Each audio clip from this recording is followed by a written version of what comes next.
Kasi, honestly, sa trabaho po natin, di ba, nakalatag na eh. Kunyari kayo, yung mga guests nyo, alam nyo na nakalatag na. Pero like, yung something very personal about you that you have control of.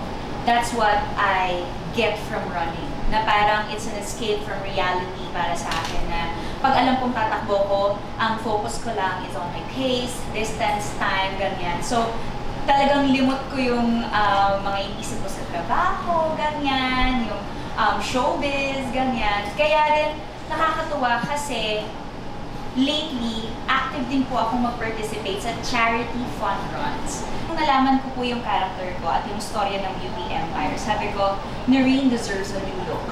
Dapat hindi niyo makita si Barbie. Ako alam ko sa sarili ko, I've always had short hair. Long hair, sorry, rather. So, lagi mahaba yung buhok ko. Sabi ko, paano ko maiiba si Noreen? Gusto ko siya talagang maiba kasi grabe rin po yung pinaglalaban niya eh. And this is very interesting because this is one of my favorite genres. We're gonna do murder mystery, family revenge drama. So parang too much masyadong kailangan edgy in a way, very different dapat, coming out of the box, stepping out from my comfort zone. And what better way to do that than to fashion a new hair, diba? Beautiful, powerful. Powerful. Beauty, brains. Brains. Running, dating. Running. Short hair, long hair. Short hair. Kape, wine. Kape! Move on, move in. Move on. Mas maganda, ikaw o si Kailin? Ay.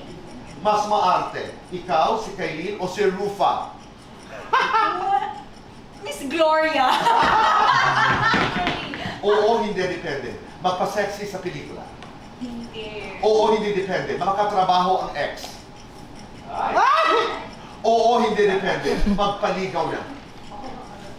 Lights on or lights off? Lights on.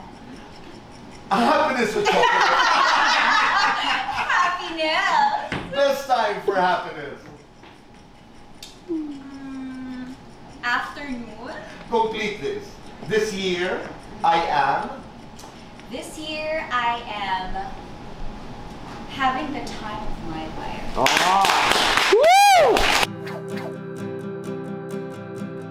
Alam nyo, walang etchos talaga to. I think this is the second time na natanong sa akin to. Hanggang ngayon, wala pa rin akong sagot dyan. Kasi naniniwala ako na lahat sila may dahilan kung bakit sila nasa loob. Lahat sila may pinaglalaban. Kaya para sa akin, lahat sila ay deserving maging Big Four at maging Big Win.